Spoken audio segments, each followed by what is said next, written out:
일단 네. 사실 제가 이제 여당일 때 민주당에서 최고위원을 했었거든요. 근데 네. 그때 저희가 정말 주문처럼 자주 외웠던 말이 무한 책임이다. 아무리 뭐 야당이 공세를 심하게 하고 해도 저희가 항상 한 템포 낮춰서 선배들도 다 그렇게 하시는 걸 많이 보면서 아, 여당의 이 무게라는 게 참 무겁다라는 생각을 많이 했었습니다. 근데 지금 보면 정부 여당은 이 책임감에 대해서 잘 모르는 것 같아요. 오늘 청년 내각에서는 박성민 전 청와대 비서관님을 모시고 이야기를 진행해 보려고 합니다. 비서관님 안녕. 네. 안녕. 안녕하십니까. 네. 웃으면서 인사하기 어려운 날들이네요. 맞아요. 네. 그렇지만 또 오늘 이 자리에서 또 이 방송을 보면서 또 힘을 얻으실 분들 생각하면서 조금은 더 힘을 내서 진행해 보도록 하겠습니다. 박성민 이제 어떻게 할까요? 비서관님, 최고, 전 최고 뭐가 제일 좀 익숙해요? 아무렇게나 부르셔도 됩니다. 아무렇게나. 난 성민님이 좋아. 네, 성민님으로 부르셔도 돼요. 네, 그럼 네. 성민님으로 저 네. 정현님으로 통칭하시고 그렇죠, 네. 서로 이렇게 네, 한번 불러보죠. 정현님. 네. 전 의원님이 편한데요. 아니야, 그럼 성민님, 정현님 알겠습니다. 이렇게. 예. 네. 자, 우리 성민님 요즘에 딱 채널 틀면 거의 민주당 특히 젊은 청년 패널들 중에는 압도적으로 저희들의 스피커가 되어주고 계세요. 방송 활동 정말 많죠. 네, 요새 아무래도 정치권 이슈가 워낙 핫하다 보니까 그렇죠. 뭐 방송국에서도 뭐 섭외 요청이 과거보다는 좀 더 많이 오는 것 같습니다. 네. 특히 또 요즘에 호우 때문에 그런지 뭐 기후 위기나 이런 얘기들도 많이 하지 않아요? 생각보다 그런 주제는 이제 제가 다루지는 못하는 것 같고요. 오히려 뭐 그런 거는 이제 전문가인 교수님들 부르고 뭐 하는 것 같고, 사실 좀 방송하면서 약간 어려운 부분은 아무래도 여야의 말싸움을 네. 재해석하고 해야 되는 역할이 많이 주어지더라고요. 결국 이제 정치 분야잖아요. 그렇죠. 뭐 구도를 약간 뭐 해석해주고 뭐 이런 게 많죠. 그렇죠. 뭐 어쨌든 기후 위기의 대응 역시도 정치의 영역이기도 한데 지금의 윤석열 정부의 대응은 좀 어떻게 보세요? 일단은 이 윤석열 정부가 뭘 하는 건지 잘 모르겠다. 뭘 하는지 모르겠다. 생각을 많이 합니다. 일단 네. 사실 제가 이제 여당일 때 민주당에서 최고위원을 했었거든요. 근데 네. 그때 저희가 정말 주문처럼 자주 외웠던 말이 무한 책임이다. 이런 말을 진짜 많이 했습니다. 아무리 뭐 야당이 공세를 심하게 하고 해도 저희가 항상 한 템포 낮춰서 또 톤 다운해서 대응을 했던 것은 어쨌든 우리가 집권하고 있는 당이기 때문에 집권 여당에게는 무한 책임이 있다라는 좀 그런 마음으로 정치를 저는 했었거든요. 예. 그리고 선배들도 다 그렇게 하시는 걸 많이 보면서 아, 여당의 이 무게라는 게 참 무겁다라는 생각을 많이 했었습니다. 맞아요. 근데 지금 보면 정부 여당은 이 책임감에 대해서 잘 모르는 것 같아요. 책임감. 네, 책임감을 완전히 망각하고 있는 것 같다라는 생각을 합니다. 네. 왜냐하면 일단 지금 여당에서 일부 인사들의 발언을 보면 대통령한테 아부하려는 모습만 보이고 있습니다. 뭐 맞아요. 일례로 이번에 박대출 정책위 의장이 이 대통령이 수해가 일어났는데 왜 부재하냐라는 이제 지적에 대해서 네. 대통령이 계신 모든 곳이 집무실이다라는 그랬죠. 아부의 발언을 하시더라고요. 네, 근데 네. 지금 이럴 때입니까? 저는 참 이런 인식을 갖고 계신 분이 여당의 정치기 의장이라는 게 참 답답할 노릇이고, 심지어는 대통령실 고위 관계자는 대통령이 지금 당장 서울로 뛰어간다고 해도 상황을 크게 바꿀 수 없는 입장이다라고 말씀을 하시더라고요. 네. 이런 말들이 저는 정부 여당에서 나오는 것 자체가 이 수해 피해로 힘들어하고 있는 국민들을 위해서 어떻게 하면 정부 여당이 더 발벗고 뛰어다닐까라는 고민을 하기보다는 우리 대통령의 심기를 거스르면 안 된다. 우리 대통령을 지켜야 된다. 우리 대통령을 향한 비판은 모두 다 부당한 좌파들의 공격이다라고 생각하는 것 같아서 네네. 저는 이게 말이 안 통하는 것 같아서 좀 답답합니다. 저는 네. 국민들의 좀 공통된 트라우마를 하나 건드린 것 같아요. 아까 전에 상황실 얘기했잖아요. 네. 교묘하게 떠오르는 장면이 과거 세월호 사건 당시에 있었던 이 일을 재판을 하는데 김기춘 당시 비서실장이 답변했죠. 대통령 계신 곳이 상황실입니다. 이렇게 얘기를 했어요. 그때 당시에 그 사건에 대해서 왜 어디가 있었냐라고 묻는 국민의 질문에 그렇게 답변했었거든요. 근데 그 모습이 아까 박대출 네, 정책위 의장의 말과 교묘하게 접목돼서 저는 그때 트라우마가 막 떠오르더라고요. 제 말이요. 네. 그러니까 이게 결국에는 대통령이 어디 있었냐도 중요한 뭐 문제이긴 합니다만 어디 있었냐를 묻는다는 건 결국에 대통령이 이 대한민국의 위기 컨트롤 타워의 책임자로서 네.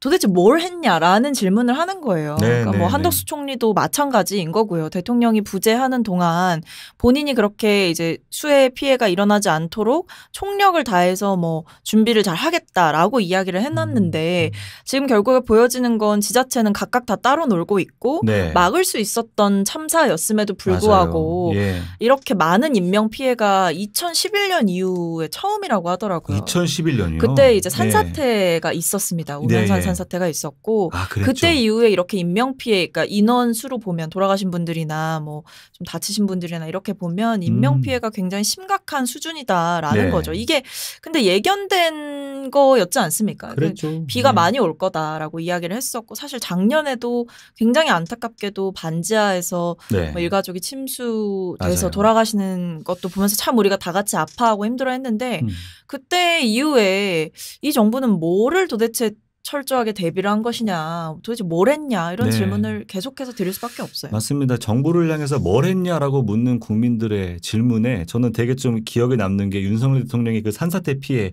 현장에 가서 이렇게 얘기했다는 거 아니에요? 산이 무너져서 민가를 덮친 줄 알았는데 몇백 톤 바위가 굴러내려올 정도로 이런 건 처음 봤다. 이게 남의 얘기하듯이 그 옆 동네에 가서 그냥 불구경하듯이 이렇게 얘기를 하는 거 보고 전 되게 충격받았고 원희룡 장관이 또 현장 수습에 그 견인차들이 들어가는데 앞에서 그걸 막고 기자회견을 하잖아요. 그래서 차 들어가야 됩니다. 한 3번을 말했는데도 그걸 그냥 무시하고 그냥 기자회견을 하고 전 제일 좀 속상했던 게 정진석 의원이었는데 이재민들 앞에서 한마디 이렇게 딱 하고 나서 박수를 유도를 해요. 그러니까요. 뭐 하는 건지 모르겠습니다. 아까 청민님이 말한 것처럼 전반적인 공감 능력이 부재한 정부가 아닌가. 공감 능력도 없는데 더 큰 문제는 이제 권한이 주어졌다면 그에 맞는 책임을 져야 하는 것인데 아무도 그런 뭐 정치적인 책임이라던가 정말 국민의 이런 좀 어떻게 보면 돌아가신 분들에 대해서도 뭐 가슴 아파하는 것처럼 말은 하지만 사실 제대로 이것을 공감하고 있느냐 이런 질문이 들게 하죠. 네. 아무튼 지난 한 주간 거의 뭐 국민들의 온 마음을 핥힌 이런 일이기 때문에 오프닝 토크가 좀 길어진 면이 있었습니다. 하지만 그만큼 또 우리가 공감할 수 있는 주제였던 것 같아요. 자, 첫 번째 토크 주제로 넘어가도록 하겠습니다. 김은경 혁신위원회 혁신 대신 방탄? 네. 연결해서 요 이야기를 좀 한번 해볼 수 있을 것 같아요. 이재명 대표와 이낙연 전 대표, 전현직 당대표가 만나기로 했는데 2번 수년이 됐어요. 특히 오늘이었나요? 어제 19일이면은? 수요일이죠. 네. 오늘이네요. 오늘 원래 맞습니다. 만나기로 했던 건데 어제 수년 발표가 됐어요. 어떻게 보셨어요? 뭐 저는 예상은 했었습니다. 그래요? 네. 왜냐하면 일단 수해 피해가 굉장히 심각한 수준이고 그리고 지금 아직 뭐 지금 서울은 사실 비가 안 오고 있지만 뭐 지방에는 좀 더 올 거다라는 이제 예보까지 있는 만큼 뭐 제주라던가 전남이라던가 이런 남해안 쪽 지역이 지금 아직까지도 안심할 수 없는 상황이라고 하더라고요. 그런 상황에서 이 명락회동이라고 부르시던데 이 전현직 대표 간의 만남을 추진할 수 있을까? 저는 그런 의문은 있었습니다. 그래요. 근데 이제 또 이 만남을 기대하면서 민주당 혁신위원회 얘기를 또 얹어갈 수밖에 없을 것 같은데 그 혁신위원장이 이렇게 얘기를 해요. 비명 반명 의원들을 또 거명하면서 분열적인 행동을 하지 말라. 그런 얘기를 하죠. 그리고 이낙연 대표를 향해서는 개파라는 거를 운운하면서 분열은 곧 혁신의 대상이다. 이렇게 또 얘기를 해요. 그래서 오히려 두 사람은 좀 만나서 분열을 해결해야 되는 과정인데 이런 발언들을 하면서 이재명, 이낙연 간의 어떤 분열을 오히려 부추기는 느낌이 들어요. 근데 저는 뭐 혁신위가 아직까지는 그래도 제대로 좀 해오고 있다라고 생각을 하는데 다만 이런 거죠. 이 혁신위의 발언, 뭐 분열을 이야기하고 이런 게 지금 딱 정치적으로 해석이 덧붙여지기 좋은 시점이라는 거죠. 혁신위의 본래 의도와는 다르게. 사실 이게 뭐 이재명 대표나 뭐 이낙연 전 대표를 지우고 그냥 당 안에서 분열하지 말아야 된다라는 얘기는 사실 교과서 같은 얘기거든요. 예.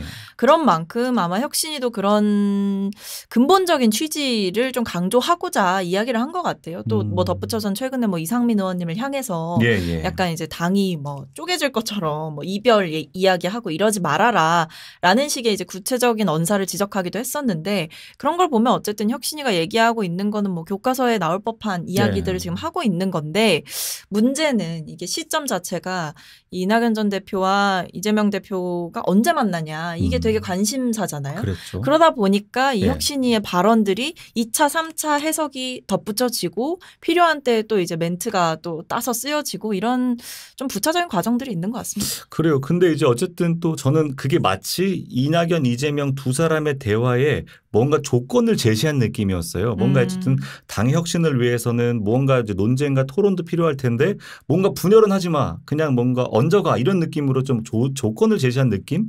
그런 느낌 전 들던데 어떻게 보셨어요? 아무래도 뭐 혁신이도 본인들이 계속해서 당 안에서 이 혁신 의제를 끌고 가고 실현을 시키려고 한다면 또 당 안에서 어느 정도의 공감대를 또 얻어야 되는 부분이 있을 거예요. 그렇죠. 그러니까 자기 자리를, 자기 존재감을 또 드러내고 또 자기의 입지를 지켜가야 되는 부분이 있는 거죠, 혁신이도. 그렇죠. 그런 면에서 저는 아마 뭐 분열을 해서는 안 된다, 화합을 해야 된다 이런 부분들을 이제 정치적인 시기에 이야기를 했다라는 생각도 들어요. 아마 그리고 그런 질문이 또 혁신이에도 많이 갔을 거고요. 왜냐하면 이제 혁신이가 보는 게 뭐 몇 가지가 있는데 이제 당의 도덕성 회복이 있고 기득권 내려놓기가 있고 그렇죠. 또 한편으로는 당내 뭐 계파 갈등 또는 분열 이런 것들도 사실 국민들이 보셨을 땐 좀 피곤한 부분이니까 그렇죠. 이런 것들도 청산해야 된다라고 아마 보고 있지 않을까 싶습니다. 원론적인 이야기 정도였지만 이거를 또 풀어내는 언론이나 또 정치 평론가들이 오히려 그걸 좀 부추긴 면이 없지 않아 있겠다 이런 느낌도 들어요. 사실 뭐 이 갈등에 뭐 김은경 혁신위원장이 뭐 갈등에 뭐 개입했다거나 아니면 한쪽 편에서 뭐 선거운동을 했다거나 이런 분은 사실 또 아니잖아요. 그렇죠. 그러다 보니까 너무 저는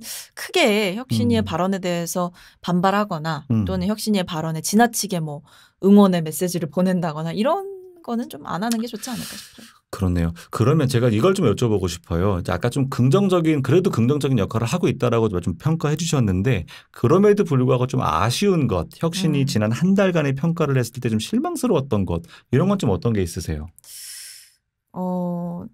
저는 일단 제가 잘했다고 생각하는 거는 이 1호 안으로 쇄신 안으로 불체포 특권 포기를 걸었다는 게 국민의 눈높이에서는 딱 맞는 쇄신안을 제시했다라고 생각을 해서 좋게 평가를 하고요.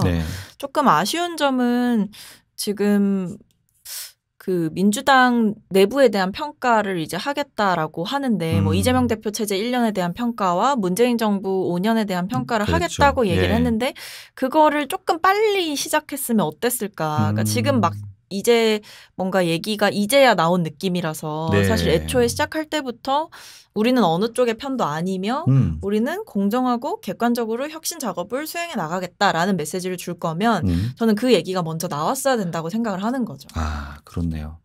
중요한 좀 지적사항이기도 한데 그럼 여기에서 또 연이어서 질문 들어가야 될 게 뭐냐면 이제 앞으로의 좀 혁신위가 어떻게 가야 될 것 같으세요? 앞으로 좀 기대하는 부분들, 좀 앞으로 가야 될 방향 이런 걸 좀 제안해 주신다면? 저는 결국에는 당의 인적 쇄신에 대해서 혁신위가 칼을 빼야 된다라고 생각을 해요. 결국에는 공천 룰과 관련해서 혁신위가 국민의 눈높이에 맞는 인재를 민주당이 공천할 수 있도록 혁신위 차원에서의 공천 룰에 대해서 저는 좀 짚어줬으면 좋겠다는 생각을 합니다. 그러니까 지금 혁신위가 분명히 초반에 천명했던 원칙 중에 하나가 현역 기득권도 문제라고 생각한다라고 이야기를 하더라고요.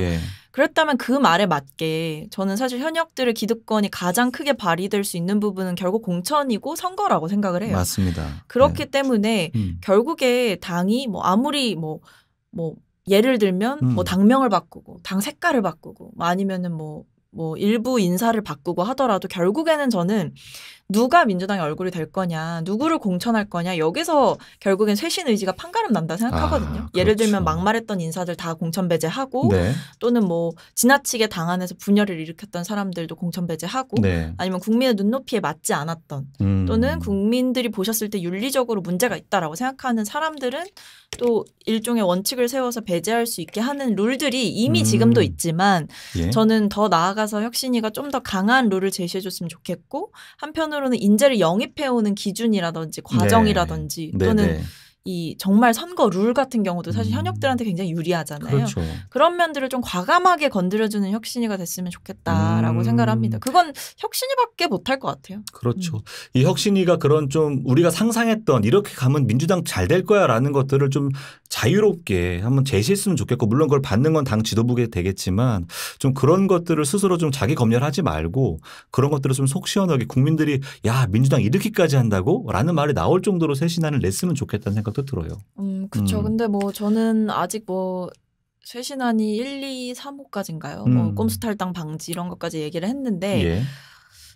제가 아쉬운 건 사실 지도부의 지금 행동이 너무 미온적인 것 아닌가 싶은 거죠. 그러니까 예. 지금 반응이 잘 안 오잖아요. 그렇죠. 그러니까 혁신위가 쇄신안 1호 내놓은 지 지금 몇 주가 지났는데 이제야 뭐 결론이 좀 나고 물론 혁신안이라는 게 항상 진통이 있을 수밖에 없고 모두가 동의하는 혁신안이 있을 수가 없지만 네. 결국엔 거기서 저는 지도부의 정치력이 발휘가 되어야 된다라고 생각하기 때문에 예. 말뿐인 혁신위로 남기지 않도록 네. 좀 즉각적인 반응과 좀 적극적인 추진이 있었으면 좋겠습니다. 바로 그 지점인데 혁신위의 첫 번째 안이 바로 불체포 특권 폐지였단 말이에요. 네. 그게 나오고 나서 꽤 긴 시간이 지나고 나서야 31명의 국회의원들이 독자적으로 불체포 특권 포기하겠다 선언을 했잖아요.